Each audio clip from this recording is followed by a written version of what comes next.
Hope you don't expect me to save you, because I don't do that anymore.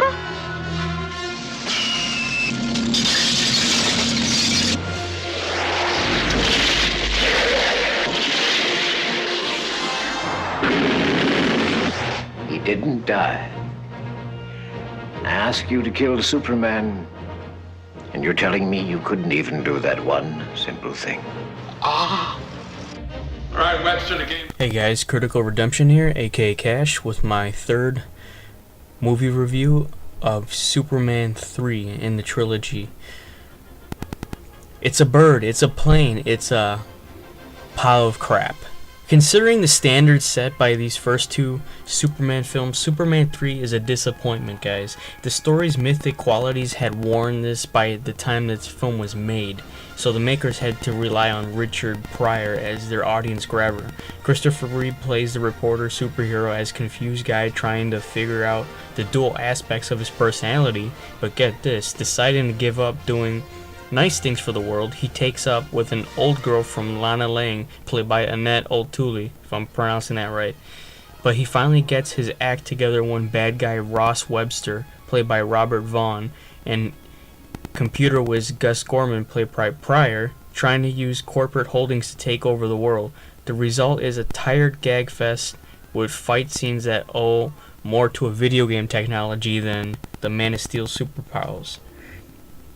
As usual, Pryor steals the show with a maniac performance that rises well above the material. I mean, it's okay for its time. I mean, Reeve is competent, although not quite up to his earlier Superman work, but Richard Lester's direction injects nothing new into the material, giving that feeling that his views the whole thing as an exercise in comedy set pieces.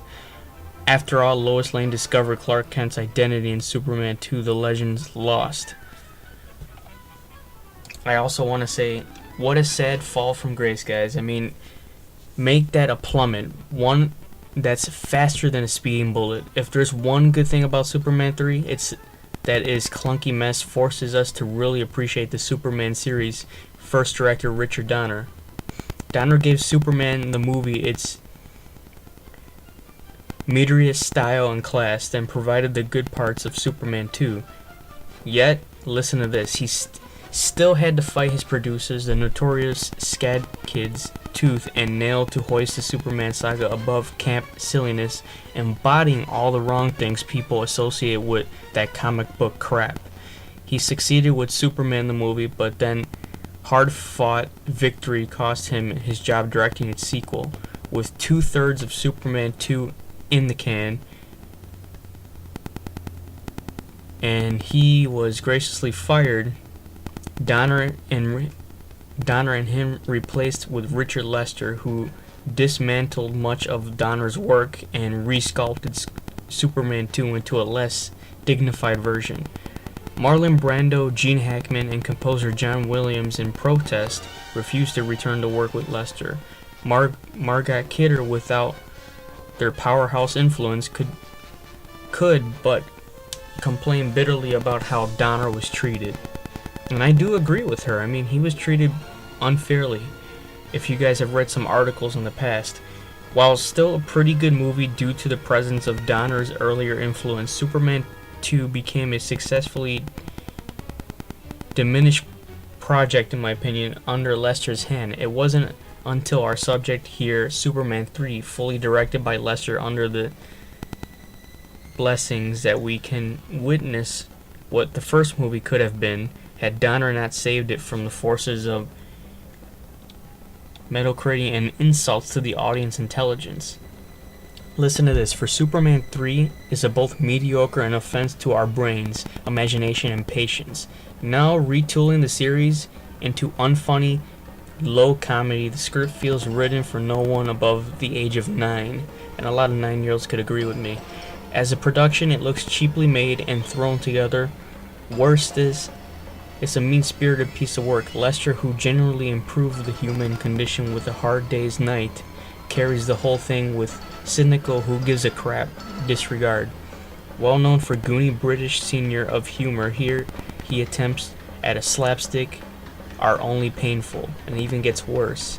Even the opening credit sequence emphasizes tone-deaf ukes from maximum annoyance, with the exception of Christopher Reeve, who, bless him, manages to maintain his dignity no matter how hard other forces in each sequel try to strip it from him. Everyone you see here seems to know that the audience is being so ill-served. What I mean by that is, well, you don't see much of Kidder anyway. To punish her for speaking her mind, if I'm pronouncing this right, I always get this damn word wrong from these Superman movies.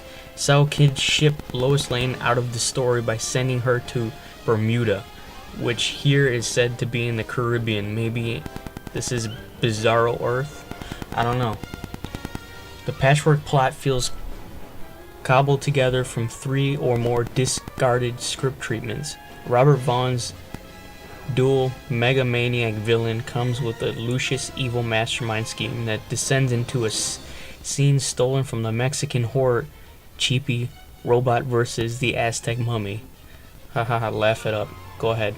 During the scene set at Clark Kent's reunion in Smallville, Annette is wholesome and fine as single mom love interest Lana Lang. Though she's all but lost in this clutter, the real crime here is committed against comedian Richard Pryor, one of the most penetrating and trailblazing comics of the 20th century. Like Elvis, his choice of film projects was rarely smart, but he still deserved better than to be cast as a computer whiz. Gus Gorman, a down-headed savant of employed by Vaughn to aid his plan for world domination. Into this, Pryor's classic, cynical, I won't say the N-word, super N-E-R, stand-up routine open with the line, "I always wanted to go to the movies and see a black hero." However, both he and Reeves should look embarrassed when the Man of Steel claps Gus and his soul brother jive handshake. We do. The audience does. Just everyone does. The one interesting plot, guys, should I say the plot thread, is mentally unbalanced Superman afflicted by a piece of how can I say this? A piece of crap red kryptonite physically splits into a black cape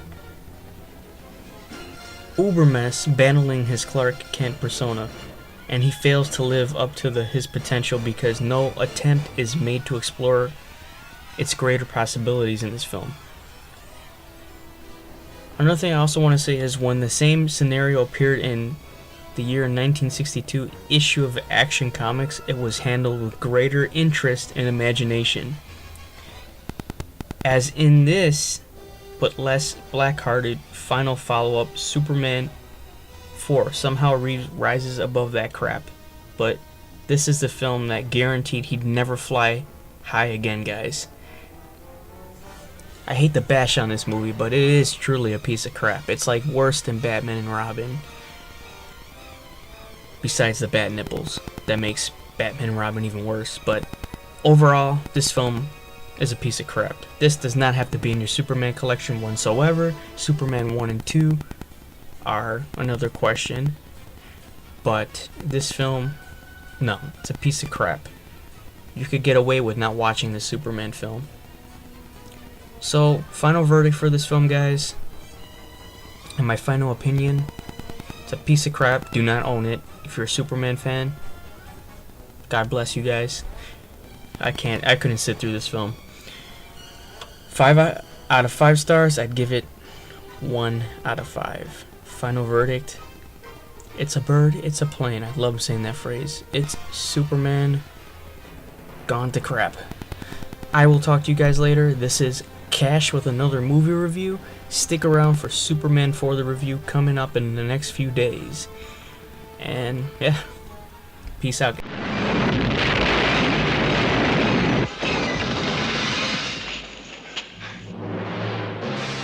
Thank you, brother.